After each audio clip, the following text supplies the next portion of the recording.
Good morning everyone. चाटे English coaching classes में आपका सहर्ष स्वागत। आज मैं आपको प्रथम सत्रांत अभ्यास परीक्षा जो आपने पेपर लिखा था वो कैसा लिखना है मैं आपको आज बताने वाली हूँ। सबसे पहले जो हमारा प्रश्न पेपर है उसका मतलब मार्किंग कैसा किया गया था। जैसे पहला प्रश्न था गद्य विभाग ये आपको 21 गुणों के लिए पूछा गया था। उसके बाद में पद्य आपको 18 गुणों के लिए पूछा गया था। उसमें पूरक पठन 8 गुणों के लिए, जो हमारा व्याकरण विभाग है वो 18 गुणों के लिए अंकों के लिए, और जो उपनियोजित लेखन है वो 15 अंकों के लिए आपको पूछा गया था। ऐसे कुल अंक आपको 80 थे। तो सबसे पहले जो हमारा गद्य विभाग है वो कैसा लिखना है, मतलब तुमको कैसे लिखने से तुमको अच्छा अंक प्राप्त होंगे ये मैं बताऊंगी। सबसे पहले जो पहला प्रश्न है कृति क्रमांक 1 वो है पठित परिच्छेद पढ़कर दी गई सूचना के अनुसार कृतियाँ कीजिए। सबसे पहले तुमको संजाल पूर्ण कीजिए ये दिया होगा।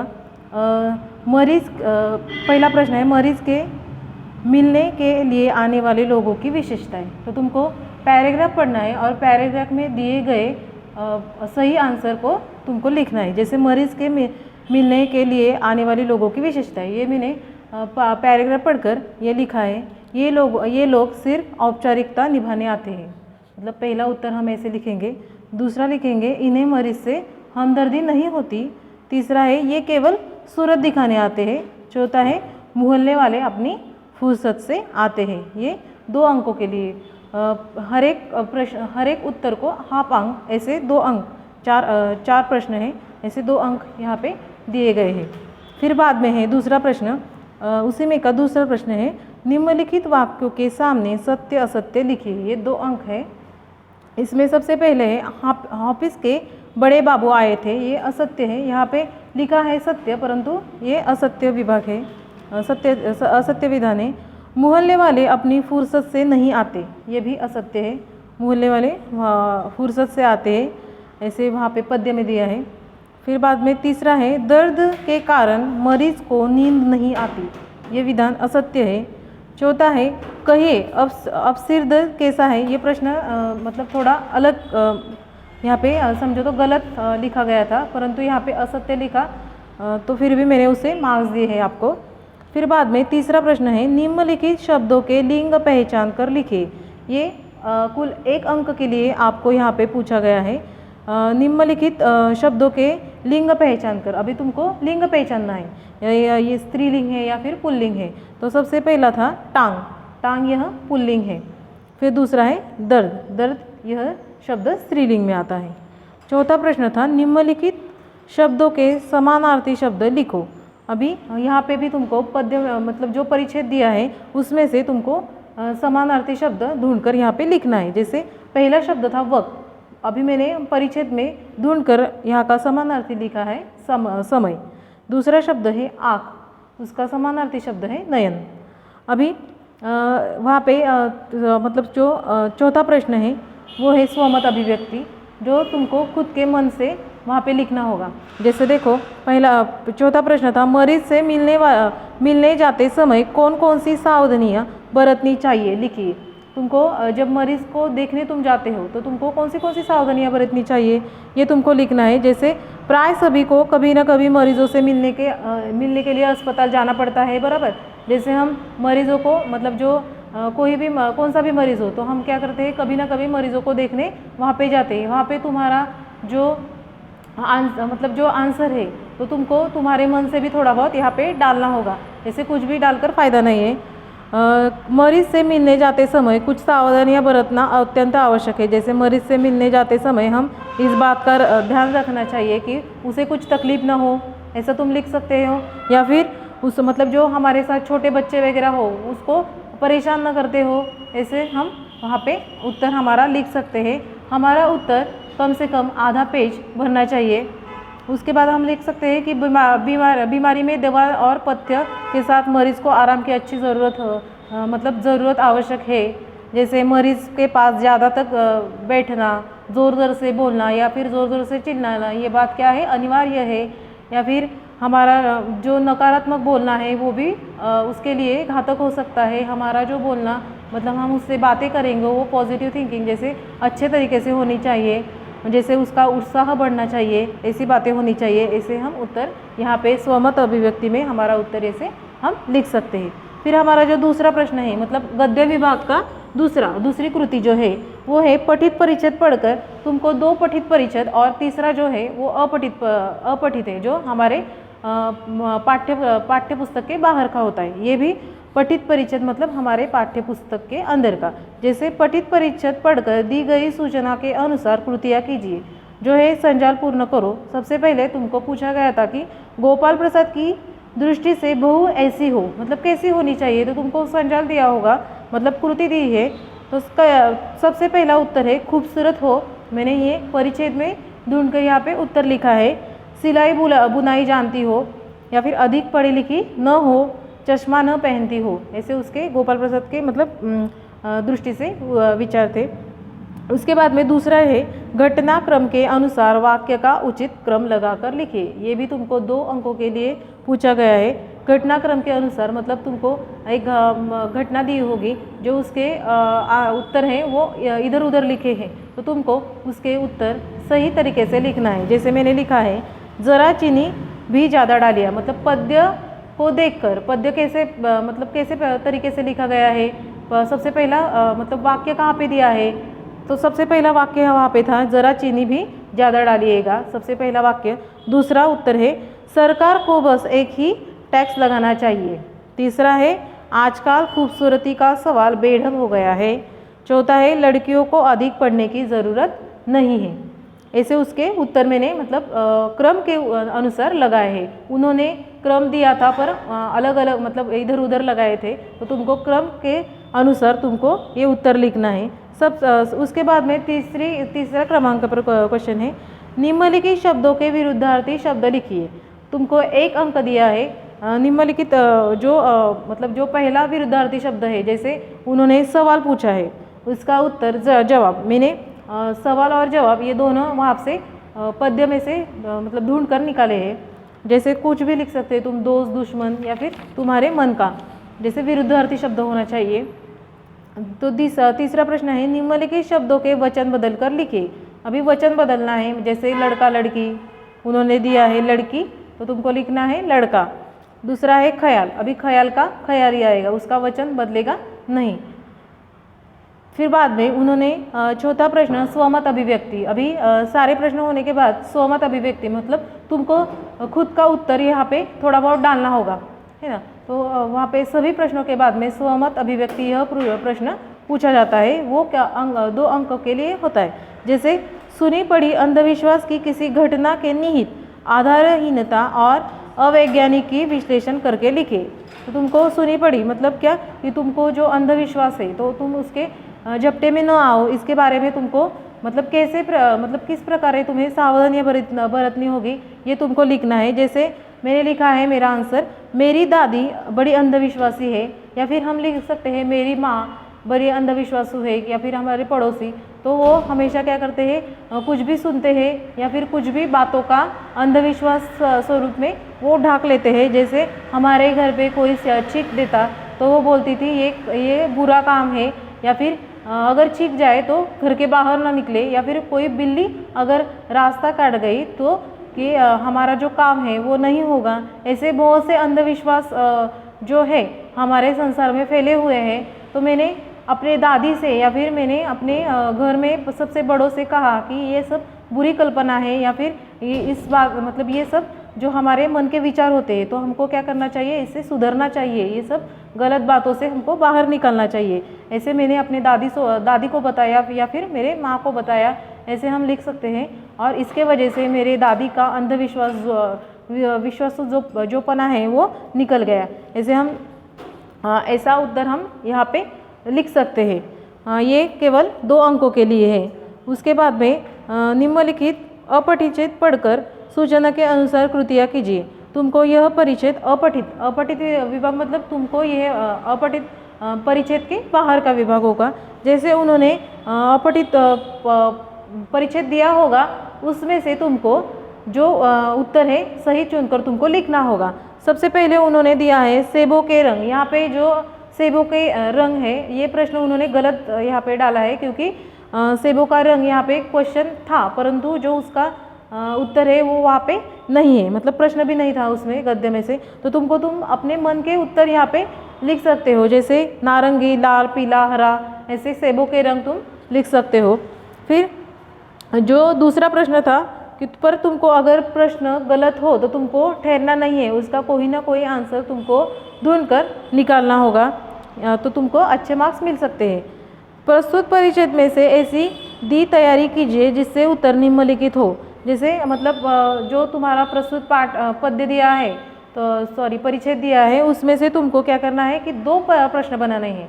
जैसे मैंने प्रश्न बनाया है, डिबरी को जलाकर उसने क्या किया, उसके बाद में तुमको क्वेश्चन मार्क्स देना है। जैसे इस प्रकार का क्वेश्चन मार्क्स होता है, तुमको पता होगा, तो तुमको ये क्वेश्चन मार्क्स देना आवश्यक है कि तुमने क्या बनाया है, क्वेश्चन बनाया है या फिर उसका कैसे प्रकार यूज़ किया है, तो तुमको ऐसा क्वेश्चन मार्क्स देना आवश्यक है। दूसरा प्रश्न है, झोपड़पट्टी कैसी थी, उसके बाद में भी तुमको क्वेश्चन मार्क्स देना है, प्रश्नवाचक चिन्ह देना है, जिसको हम हिंदी में प्रश्नवाचक चिन्ह बोलते हैं।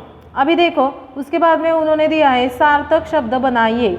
उन्होंने हा बे तशा ऐसे शब्द दिए थे जो हमारे पाठ्य पुस्तक में, हा ते बशा। तुमको जो परिच्छेद दिया था उसमें से सही शब्द ढूंढकर तुमको लिखना था। जैसे सही शब्द था बेत हशा, यह तुम्हारा सही शब्द था।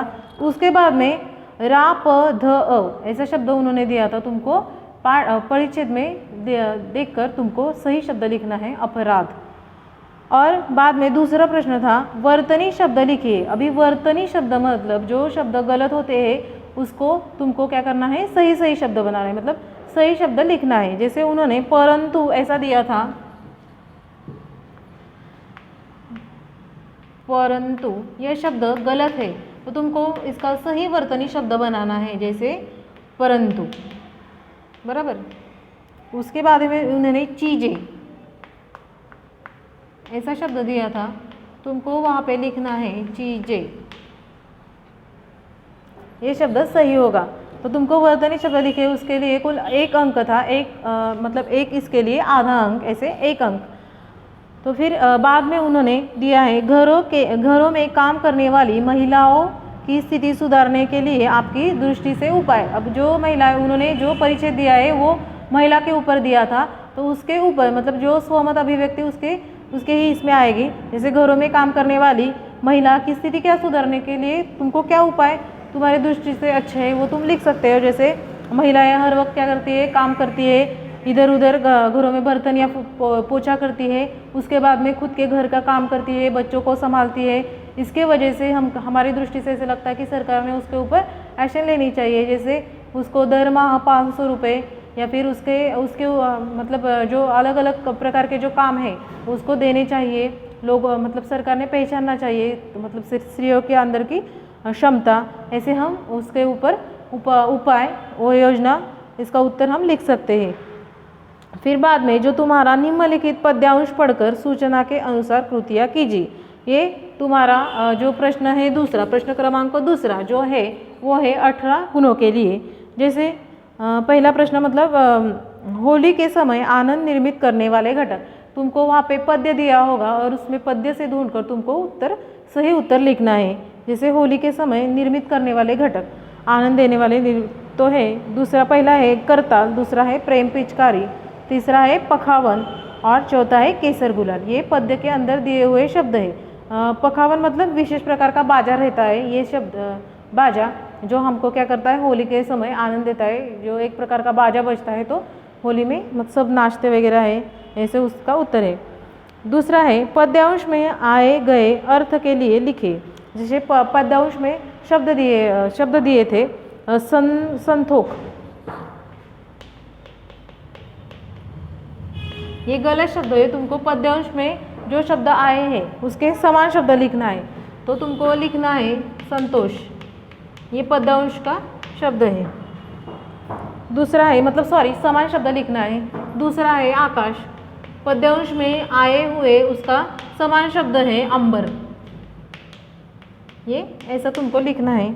उसका ये कुल 1 अंक के लिए पूछा गया था।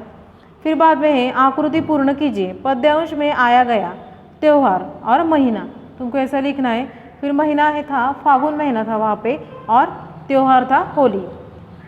अभी उपयुक्त पद्यांश का भावार्थ लिखे। जैसे तुमने स्वमत अभिव्यक्ति गद्य के लिए लिखी, वैसे ही जो कविता है उसका जो भावार्थ है, मतलब वो तुमको क्या करना है, लिखना है। जैसे भावार्थ लिखते समय तुमको अपनी जो भाषा है वो कविता के अनुसार होनी चाहिए। जैसे उन्होंने मतलब मैंने लिखा है, ये मेरे मन के फागुन मास के होली खेलने का समय अति अल्प होता है, अंत तुझा भरकर होली खेल। अर्थात मानव जीवन कैसा होता है, अस्थायी होता है, और इसलिए भगवान श्री कृष्ण ने पूर्ण रूप से प्रेम कर लेकर उन्होंने सभी को उत्साह करने के लिए होली वक्त त्यौहार बनाया होगा।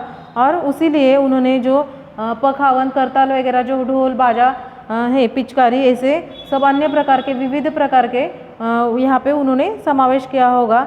और फिर अनहद नाद का स्वर सुनाई दे रहा है, मेरा रोम रोम भगवान श्री कृष्ण के प्रेम के लिए पुकार रहा है। ऐसे हम मतलब जो कविता का भावार्थ है वो लिखेंगे। जैसे वहाँ पे संतोष रूप से केसर का रंग घोला है।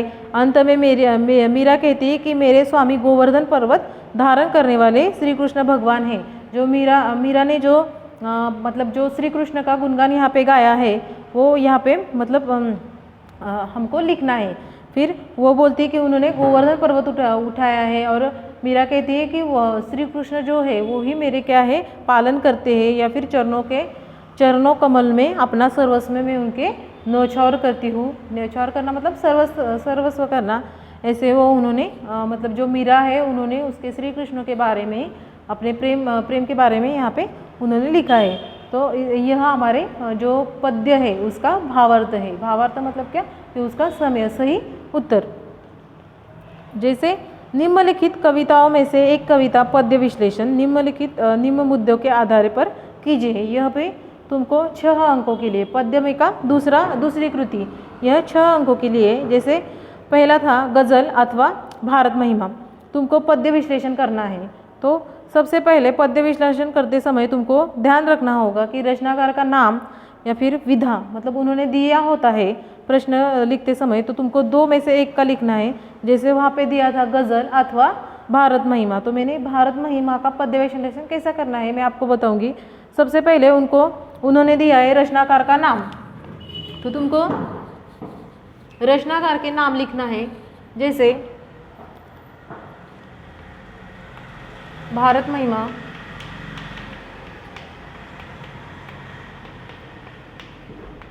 रचनाकार का नाम। अभी रचनाकार के नाम क्या है यहाँ पे, तो है जयशंकर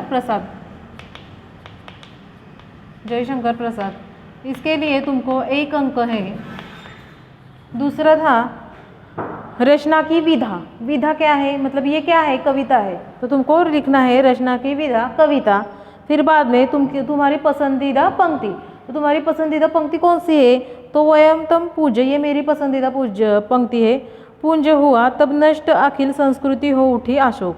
और ये पसंदीदा मतलब तुमको ऐसा लिखना है पसंदीदा पंक्ति का नाम पंक्ति। और फिर बाद में पंक्तियाँ पसंद होने के कारण, तुमको क्यों पसंद है पंक्ति का, उसका क्या कारण क्या है। तो फिर हम भारतीयों ने पूरे विश्व में ज्ञान का प्रसार किया है, जिससे हम समग्र संसार का अवलोकित हो गया है, और अज्ञान रूपी अंधकार विनाश हुआ है, और संपूर्ण सृष्टि का दुख दूर हो गया है, शोक दूर हो गया है। ऐसे तुम लिख सकते हो।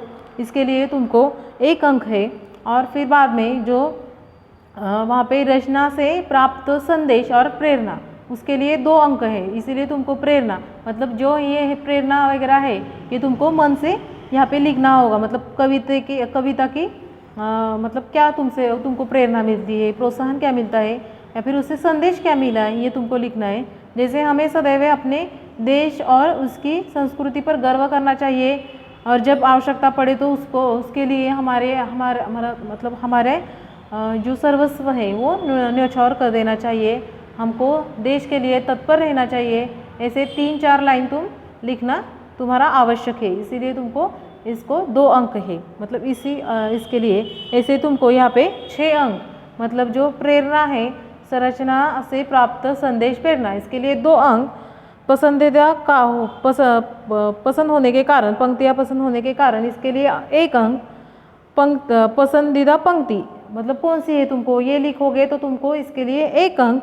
और कविता का विधा इसके लिए 1 अंक। और मतलब रचनाकार के नाम इसके लिए 1। ऐसे तुमको कुल 6 अंकों के लिए ये प्रश्न होता है।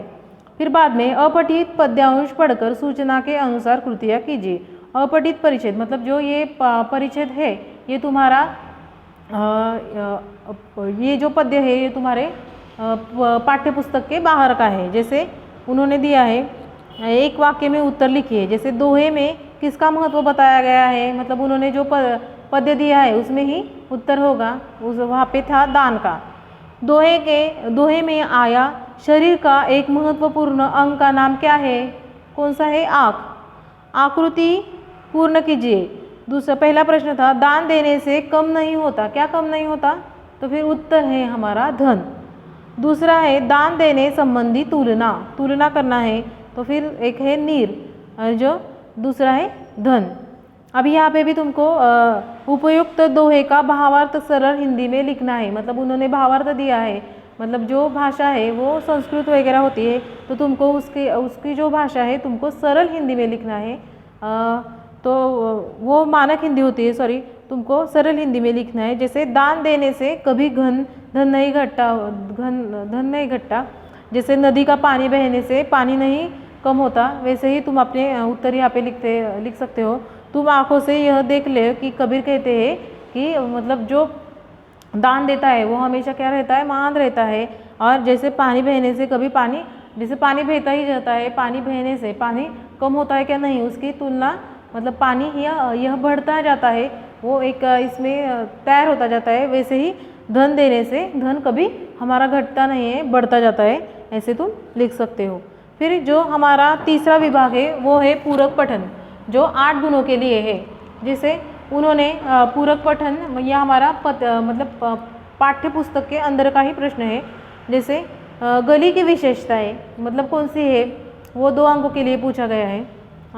एक है आसमान दिखाई नहीं देता, दूसरा है पेड़ नहीं दिखाई देता, तीसरा लथपथ मकानों की भीड़, और चौथा है पेड़ लगाने की गुंजाइश। ये सब उत्तर यहाँ पे लिखना आवश्यक है। फिर बाद में दूसरा प्रश्न था बड़े शहरों की आवास की समस्या के विषय में अपने विचार लिखिए। बड़ी समस्या में आवास की परेशानी होती है तो तुम्हारे विचार क्या है ये तुमको लिखना है। जैसे शहरों में काम बहुत होते हैं, इसीलिए लोग क्या कहते हैं, गाँवों से शहर में प्रस्थान करते हैं, और शहर में अधिक होने के कारण वहाँ के लोग मतलब शहर में काम अधिक होने के कारण लोग वहाँ पे जाना पसंद करते हैं। ऐसे हम अपने उत्तर यहाँ पे लिख सकते हैं। और लोग क्या करते हैं, मकान पे मकान चढ़ाते जाते हैं, और उसके वजह से आवास की समस्या मतलब जो भीड़ की समस्या वहाँ पे निर्माण होती जाती है। ऐसे हम हमारे उत्तर जो ये प्रश्न है वो 2 अंकों के लिए यहाँ पे पूछा गया था। फिर तीसरा प्रश्न है पठित पद्यांश, मतलब जो पठित पद्यांश ये है तुमको जो पाठ्य पुस्तक में का ही है वो है पूरक पठन का। पद्यांश में प्रयुक्त महीना और उसकी ऋतु, ये प्रश्न 4 अंकों के लिए है। जैसे पद्यांश में प्रयुक्त महीना और उसकी ऋतु, तो उत्तर दिया है परिच्छेद में फागुन और बसंत, ये उत्तर सही है। फिर दूसरा प्रश्न है उत्तर लिखिए। दूसरा है मझधार में डोले, तो पहला उत्तर मझधार में डोले क्या है, जीवन नैया। दूसरा अंधेरे में चमकता है प्रकाश। दूसरा प्रश्न है फागुन के महीने में प्रकृति रंग जाती है, इस विषय पर अपने विचार लिखिए। तो फागुन महीना जब आता है तो प्रकृति रंग जाती है, ये हमारा पद्य में का प्रश्न है। उससे तुमको क्या करना है, अपने विचार यहाँ पे लिखना है। या फिर तुम लिख सकते हो मतलब पद्य में जो कवि ने बोला है उसमें से तुम उसका उत्तर लिख सकते हो। जैसे फागुन महीना बहुत महत्वपूर्ण होता है, इस महीने में प्रकृति चारों ओर नवीनता फैलाए रहती है। खेत में पीले पीले फूलों से भर जाते हैं खेत भी, और फिर इन्हें देखकर ऐसा लगता है कि ज़मीन पर पीले रंग की विशाल चादरें बिछाई दी गई है, और बीच बीच में अलसी मतलब क्या, जो एक तिल जैसा प्रकार का ये रहता है कि नीले नीले फूल पीले रंग पर छाप देते जैसे दिखाई देते हैं। इन वनों को देखकर ऐसा लगता है कि मानो पेड़ों से आगे लिपट रही हो, ऐसा उत्तर तुम यहाँ पे लिखना आवश्यक है, ऐसा उत्तर तुम लिख सकते हो। फिर दूसरा विभाग है हमारा भाषा अध्ययन, जो हमारा व्याकरण है, जो सबसे महत्वपूर्ण अंग होता है व्याकरण विभाग। ये तुमको 18 गुणों के लिए दिया गया है। इसमें एक एक प्रश्न लिखने से तुमको 1 अंक प्राप्त होता है। ये अगर तुम अच्छे से लिख लोगे तो तुमको परीक्षा में सही क्रमांक मिलेंगे। जैसे पहला प्रश्न उन्होंने पूछा था, निम्नलिखित वाक्यों में अधोरेखित शब्द का शब्दभेद लिखिए। जैसे हम मडगांव 23 नवंबर को पहुँचे। अब यहाँ पे मडगांव के नीचे अंडरलाइन की है, ये हमारा है व्यक्तिवाचक संज्ञा। अभी मतलब तुमको पता है कि किसी गांव या फिर किसी व्यक्ति के नामों को व्यक्तिवाचक संज्ञा कहते हैं। यहाँ पे गांव का नाम दिया है जैसे मडगांव, ये व्यक्तिवाचक संज्ञा है, तो इसको 1 अंक के लिए तुमको पूछा गया है। फिर बाद में है निम्नलिखित शब्द का वाक्य में प्रयोग कीजिए। जैसे वहाँ पे उन्होंने एक शब्द दिया है प्रसिद्ध शब्द दिया है उन्होंने, तुमको क्या करना है, इस शब्द को तुमको वाक्य में प्रयोग करना है। जैसे प्रसिद्ध, यहाँ प्रसिद्ध आइसक्रीम मिलती है ऐसे लिख सकते हैं, या फिर यहाँ पे प्रसिद्ध गीत बाजन होता है, ऐसे कुछ भी तुम यहाँ पे उत्तर लिख सकते हो। फिर दूसरा प्रश्न था, निम्नलिखित वाक्य में प्रयुक्त अवयव ढूंढकर उसका भेद लिखिए। उन्होंने दिया था प्रश्न, कल समय पर काम कर लेना। यहाँ पे जो कल है ये हमारा क्रिया विशेषण अवयव है, क्योंकि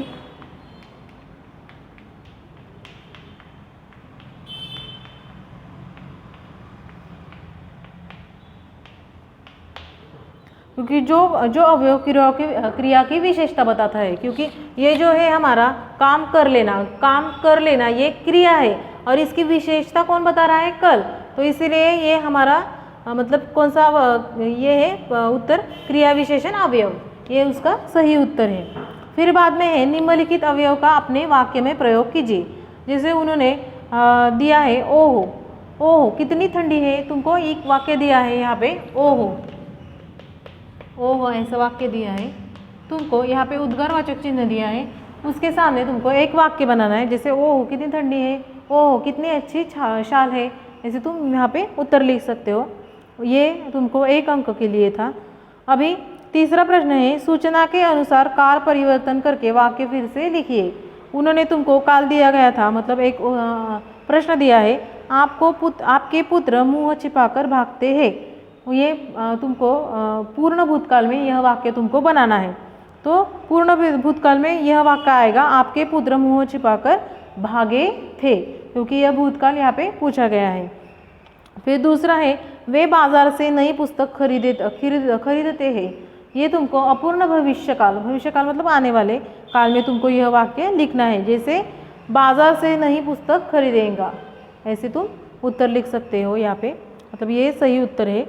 चौथा है, तालिका पूर्ण कीजिए। वहाँ पे तुम्हें दिया गया है संधि। अभी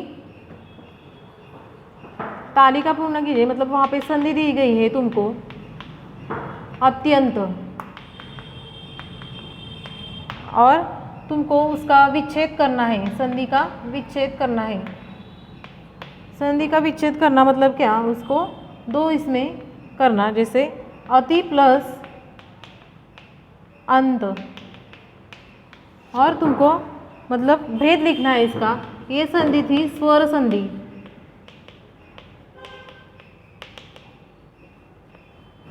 उसके बाद में सज्जन यहाँ पे दिया है उन्होंने, तुमको यहाँ पे लिखना है सत प्लस जन। इसका मतलब ये सॉरी यहाँ पे उन्होंने गलत दिया होगा शायद, या फिर सत प्लस जन ऐसे लिख सकते हो तुम, इसका विच्छेद है ये, और उसका उत्तर है व्यंजन संधि। उसके बाद में निम्नलिखित वाक्यों का रचना के अनुसार भेद लिखिए। उन्होंने तुमको रचना के अनुसार भेद लिखने के लिए कहा है। जैसे देखो, रचना के हमारे इसमें 2 प्रकार के वाक्य होते हैं, एक रचना के आधार पे और एक वाक्य के आधार पे। तो यहाँ पे उन्होंने निम्नलिखित मतलब रचना के आधार पे उन्होंने हमको उत्तर लिखने के लिए कहा है। जैसे हम टैक्सी में बैठे और टैक्सी दौड़ पड़ी।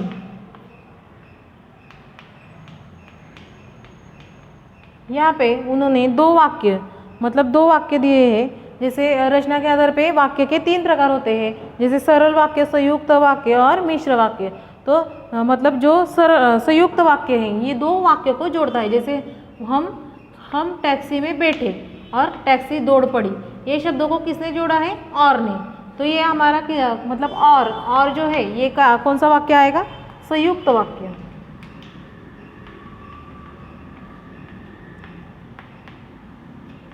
संयुक्त वाक्य में आएगा।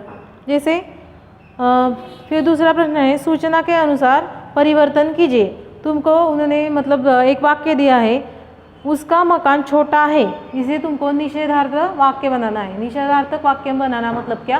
कि उसका निषेध करना, मतलब उसको नकारात्मक में बनाना है। जैसे उसका मकान छोटा नहीं है, तुमको नहीं लगाना है यहाँ पे। ये क्या हुआ? तुमने उसके ऊपर निषेध मतलब किया। नहीं मतलब निषेध करना। जैसे निम्नलिखित मुहावरों का अर्थ लिखकर वाक्य में उचित प्रयोग कीजिए। उन्होंने निम्नलिखित वाक्य दिए था उन्होंने मुहावरा दिया था, फूट फूट कर रोना। फूट फूट कर रोना मतलब क्या? जोर जोर से रोना। जैसे हम लिख सकते हैं, मतलब ये मुहावरा जोर जोर से रोना, इसके लिए तुमको 1 अंक, आधा अंक, और जो तुमने वाक्य पूरा लिखा, मतलब जैसे क्या कि मैं परीक्षा में फेल होने के कारण मैं फूट फूट कर रोने लगा, इस वाक्य को हाफ अंक, ऐसे तुमको 1 अंक मिलेंगे यहाँ पे। जैसे अधोरेखित वाक्यांश के लिए उचित मुहावरा का चलन करके वाक्य फिर से लिखिए। उन्होंने कांप उठा, ऐसा एक मुहावरा दिया है, उसके ऊपर तुमको क्या करना है? एक वाक्य बनाना है। जैसे मतलब उन्होंने वाक्य भी दिए थे, जैसे सार्वजनिक अस्पताल का ख्याल आते ही मैं कांप उठा, ऐसे तुम उत्तर लिख सकते हो। फिर 7वां प्रश्न है, निम्नलिखित वाक्य शुद्ध करके लिखिए। जैसे मैं तेरा काम करता हूँ, उन्होंने दिया है मैं तेरा काम करता हूँ, तुमको उत्तर लिखना है मैं तेरा काम करता हूँ। यहाँ पे तुमको मैं तेरा काम करता हूँ ऐसा उत्तर यहाँ पे आएगा। मेरा हस्ताक्षर अच्छा है, तो तुमको यहाँ पे लिखना है मेरे हस्ताक्षर अच्छे हैं। ये तुमको शुद्ध करके ये 2 अंकों के लिए पूछा गया था।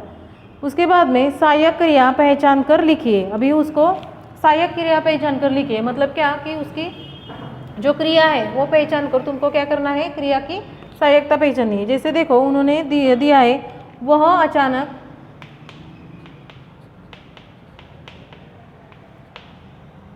बोल उठा। अभी सहायक क्रिया कौन सी है? तो उठा। तो उठा का क्या करना है तुमको? उठना। यह उत्तर तुम्हारा मतलब योग्य है, उठना। जैसे मैं बड़ी कठिनाई से सिरचन को मना पाया। उसके बाद में पाया जो शब्द है उसका सहायक क्रिया क्या होगी? पाया मतलब क्या? पाना। ये उत्तर सही है। अभी उसके बाद में प्रथम तथा द्वितीय प्रेरणार्थक क्रिया लिखिए। उन्होंने प्रथम प्रेरणार्थक क्रिया दी है लेटना। लेटना दी है, तुमको उसका प्रथम प्रेरणार्थक लिखना है लिटना, और फिर बाद में लिटवाना। यह हमको 1 अंकों के लिए यहाँ पे पूछा गया था। फिर बाद में है वाक्य में यथास्थान पे विराम चिन्ह का प्रयोग कीजिए। मतलब उन्होंने वाक्य दिया था और उसको तुमको विराम चिन्ह का प्रयोग करना है। जैसे देखो वाक्य ऐसा था, ऐसी कारीगरी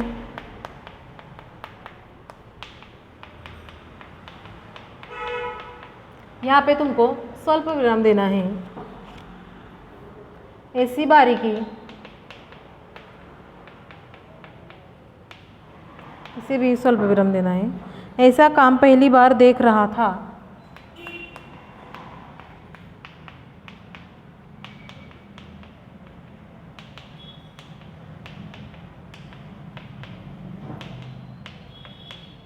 और उद्गारवाचक चिन्ह इसे तुमको लिखना है। उसके बाद में वाक्य में प्रयुक्त कारक पहचान कर उसके भेद लिखे। जैसे मायके से मिठाई आई है, यह मतलब जो संज्ञा जो रूप क्रिया का जो संज्ञा क्रिया के साधन हो, जैसे से, यहाँ पे मायके से पूछा गया है, इसीलिए ये क्या है, करण कारक मतलब वाक्य है, करण कारक है। उसके बाद में उनको जो उसका उत्तर है वो करण कारक है। उसके बाद में है रचना विभाग। रचना विभाग तुमको 15 अंक के लिए पूछा गया है। 15 अंक जो हमारा है रचना विभाग के लिए, जैसे वहाँ पे पत्र लेखन हो या फिर निबंध लेखन हो या फिर सारांश लेखन हो, ऐसे तुमको पूछे गए हैं। जैसे उन्होंने पत्र पूछा था तुमको, जैसे तुमको एक साइड में क्या करना है, एड्रेस लिखना है। जैसे तुम्हारा, जैसे तुम लिख सकते हो 8 जून 2020 वगैरह, पहले तारीख लिखनी है। यहाँ पे प्रिय मित्र, जो तुम्हारे मित्र का नाम हो वो लिख सकते हो। और जो मित्र के लिए पत्र तुम लिखोगे, जैसे उन्होंने मतलब कुशलता के लिए प्रश्न पूछा है या फिर कुछ, तो तुमको यहाँ पे 3 पैराग्राफ करने हैं। जैसे उसके जैसे मैं यहाँ पे लिख सकती हूँ, और पैराग्राफ करते समय तुमको यहीं से यहाँ तक ऐसे लेना है, क्योंकि यहाँ पे पैराग्राफ करना मतलब थोड़ी सी जगह छोड़ना ऐसा नहीं होता। तुमको क्या करना है, मतलब सही एक लाइन छोड़ के तुमको लिखना है। जैसे मैंने 3 पैराग्राफ बनाए हैं इस तरह से। तुमको क्या करना है, हम सब लोग यहाँ कुशल मंगल है और ईश्वर से मैं सभी की कुशलता की कामना करते हैं। आज ही तुम्हारा पत्र मिला, मतलब दोस्त ने उसको पत्र भेजा और तुमको क्या करना है, दोस्त को पत्र भेजना है धन्यवाद देते हुए। ऐसा पत्र का हमारा मतलब प्रश्न था, तो तुमको धन्यवाद का पत्र भेजना है। जैसे बहुत धन्यवाद, तुम्हारा पत्र मिला, पढ़ते समय बहुत खुश हुआ। ऐसा तुम पहला पैराग्राफ कर सकते हो। पहला पैराग्राफ यहाँ से यहाँ तक ऐसा लिखना है। उसके बाद में एक लाइन छोड़ के, यहाँ पे एक लाइन छोड़ के फिर से तुम्हें क्या करना है, यहाँ पे उसका मतलब दूसरा पैराग्राफ है जो शुरू करना है। जैसे तुम्हें पता होगा मुझे वक्तृत्व स्पर्धा, थोड़ी सी जगह यहाँ पे छोड़नी नहीं है, डायरेक्टली तुमको यहाँ पे लिखना होगा। जैसे तुम्हें पता होगा कि मुझे वक्तृत्व स्पर्धा बचपन से ही पसंद है और अब मैं राज्य स्तरीय वक्तृत्व स्पर्धा की तैयारी में करता हूँ, ऐसे तुम लिख सकते हो। फिर बाद में तीसरा पैराग्राफ भी तुमको लिखना है। जो पैराग्राफ ज़्यादा से मतलब ज़्यादा बड़े भी नहीं होने चाहिए और ज़्यादा छोटे भी नहीं होने चाहिए। ज़्यादा से ज़्यादा पैराग्राफ की लाइन 3 से 4 मतलब लाइन ऐसी हो। ज़्यादा बड़ा लिखोगे तो भी तुमको मतलब तुम्हारा टाइम जो है वेस्ट जाएगा।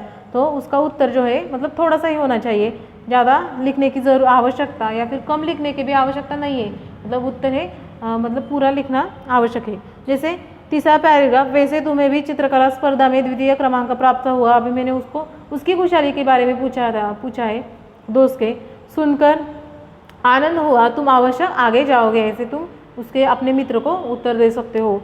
फिर बाद में एक लाइन छोड़ के मैंने वहाँ पे उसके अपने माता पिताजी को सादर प्रणाम ऐसा लिखा है।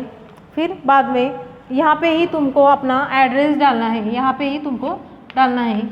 इसके बाहर मतलब जो यहाँ कुछ लोगों ने यहाँ पे डाला है तो ये गलत है। तुमको यहाँ पे ही अपना जो एड्रेस है ये डालना है। जैसे तुम्हारा प्यारा मित्र अपूर्व पाठक, यहाँ वहाँ पे दिया होगा, मतलब वहाँ पे दिया था सब्जेक्ट, जैसे 404 सरील विला, टैगोर पार्क, शिरडी, मतलब उसका जो पिन है वो लिखना है। और साथ में आवश्यक है जो तुम्हारा ईमेल आईडी जो है वो डालना बहुत ही महत्वपूर्ण है। जैसे तुम्हारा सही ईमेल आईडी मत डालो, पर जो तुम्हारे मन का ईमेल आईडी, जैसे abc@gmail.com ऐसे तुम यहाँ पे डाल सकते हो। पत्र लिखते हुए यह जानकारी लेना आवश्यक है। उसके बाद में तुमको यह प्रश्न 3 अंकों के लिए था सिर्फ। फिर बाद में दूसरा प्रश्न था, निम्नलिखित परिच्छेद पढ़कर ऐसे 5 प्रश्न एक एक वाक्य में हो। मतलब जो तुमको परिच्छेद दिया है उसमें से तुमको क्या करना है, उसके जो प्रश्न तैयार करने हैं जिसके उत्तर एक एक वाक्य में हो। जैसे मैंने यहाँ पे लिखा है कौन अनंत काल से है, तुमको वहाँ पे प्रश्न होने के बाद में तुमको क्या करना है, क्वेश्चन मार्क्स देना आवश्यक है। जिसे प्रश्न चिन्ह कहते हैं। हमारी राष्ट्रीयता कैसे बलवती होगी, क्वेश्चन मार्क्स देना है यहाँ पे। ऐसे मैंने 5 प्रश्न बनाए हैं। राष्ट्रीय भावों को क्या पल्लवित होगा, तीसरा प्रश्न। चौथा, पृथ्वी के उपजाऊ शक्ति कौन बढ़ाते हैं, ऐसे प्रश्न यहाँ पे लिए हैं। फिर बाद में तीसरा प्रश्न था वृत्तांत लेखन, ये भी तुमको 3 अंकों के लिए दिया गया है। वृत्तांत लेखन में आपको अंतर्राष्ट्रीय दिव्यांग दिवस, अंतर्राष्ट्रीय दिव्यांग दिन कब मनाते हैं ये तुमको लिखना है। जैसे वहाँ पे मतलब वो वृत्तांत लेखन, जैसे तुमको मतलब कब हुआ था ये, मतलब अगर कल हुआ वृत्तांत लेखन, उन्होंने दिया है कि कल हमारे स्कूल में ऐसा हुआ, तो तुमको क्या करना है, मतलब वहाँ पे 3 तारीख दी है तो तुमको क्या करना है, 4 तारीख लेनी है।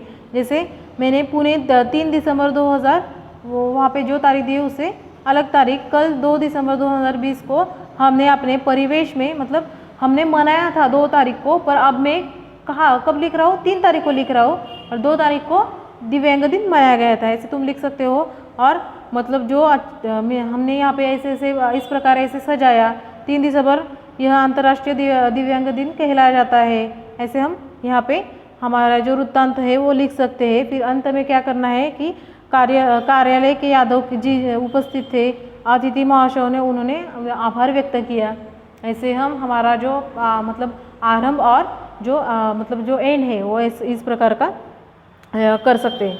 फिर बाद में विज्ञापन लेखन है। विज्ञापन लेखन तुमको करना है, जैसे शुरुआत में तुमको खुशखबर आपके शहर में आपकी नज़दीक सत्यम स्कूल सायन में मतलब ये तुमको तारीख वगैरह जो उन्होंने विषय दिया है उसके ऊपर तुमको क्या करना है, उसके मतलब वो विषय लेकर तुमको विज्ञापन लेखन तैयार करना है। उसमें तुमको जो अट्रैक्टिव मतलब जो लगता है, जैसे खुशखबर उसको तुमको बॉक्स करने हैं, या फिर उसको समय दिए मतलब समय भी वहाँ पे देना हो आवश्यक है, फ़ोन नंबर देना आवश्यक है। इस प्रकार अगर तुम विज्ञापन लेखन करोगे, मतलब अगर वहाँ पे कपड़ों का दिया है तो तुमको क्या करना है, वहाँ पे छोटे से मतलब कपड़ों की दुकान या फिर कपड़े का चित्र निकालना है। यहाँ पे उन्होंने योग शिविर का दिया है तो योग शिविर ये तुमको बॉक्स में लिखना है, या फिर कब आयोजन किया है तुमको तुम्हारा जो मोबाइल नंबर है यह भी लिखना आवश्यक होता है।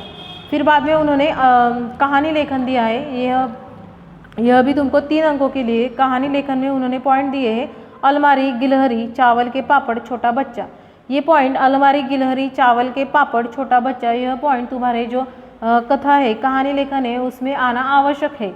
अगर तुम इस पॉइंट से लिखोगे और अगर जहाँ पे अलमारी शब्द आए कहानी में तो तुमको वहाँ पे मतलब अंडरलाइन करना है, क्योंकि जो पेपर चेक करेगा तो उसके ध्यान में आना चाहिए कि तुमने अलमारी का जो मतलब उन्होंने बताया वो शब्द तुमने लिखा है। जैसे गिलहरी, चावल के पापड़, ये सब तुमको वहाँ पे अंडरलाइन करनी है, क्योंकि अगर तुमने ये पॉइंट के साथ लिखे तो तुमको तुम्हारे जो 3 अंक है तो वो पूरी तरह से मिल जाएंगे। जैसे उसके बाद में तुमको जो मतलब जो कहानी दी उसको शीर्षक क्या देना है, जैसे टाइटल बोलते हैं हम, उसको क्या देना है उन्होंने वहाँ पे दिया था तो उनके जैसा ही देना। उसके बाद में जो सीख है उसे क्या प्राप्त हुई वो भी तुमको लिखना आवश्यक है, क्योंकि उसके लिए आधा अंक ऐसा होता है। जैसे हमें पशुओं के प्रति प्रेम भाव रखना चाहिए, ऐसे मैंने सीख लिखी है। उसके बाद में गिलहरी की कहानी कि एक बार छोटा बच्चा रहता था कि उसका नाम चिंटू था, कि चिंटू बाहर खेल रहा था, उसने क्या किया कि मतलब जो गिलहरी उसको चोंच मार जो कौवे है उसको चोंच मार रहे थे। यहाँ पे गिलहरी शब्द मेरे इसमें आया। तो हम इस प्रकार के जो सभी मतलब जो पॉइंट है वो लेकर हम कहानी लेखन करेंगे। उसके बाद में जो इस गिलहरी ये शब्द आया, कौवा वहाँ से मतलब उड़ गया और उसने देखा कि गिलहरी वहाँ चींची कर मतलब उसके शरीर को कौवे के चोंच ने घायल कर दिया था। और चिंटू ने रुमाल निकाला और उसने बिना गिलहरी को उठाया और उसने क्या किया, उसको घाव को मलहम लगाया, मलहम पट्टी करा। और फिर बाद में उसने उसके जो घर में जो अलमारी है वहाँ पे उसने क्या किया, गिलहरी को रख दिया। वहाँ पे मतलब वहाँ पे चावल के पापड़ पड़े थे। देखो चावल के पापड़, ये भी हमारा पॉइंट है, उसमें मैंने लिया है। चावल के पापड़ पड़े थे, उसने क्या किया, गिलहरी ने वह चावल का पापड़ उठाया और उसने मतलब उसके वो खाया। ऐसे हम यहाँ पे लिख सकते हैं। इस प्रकार हमने आज हमारा जो प्रथम सत्रांत अभ्यास परीक्षा का जो मतलब 10वीं हिंदी का पेपर है वो आज हमने देखा। Thank you.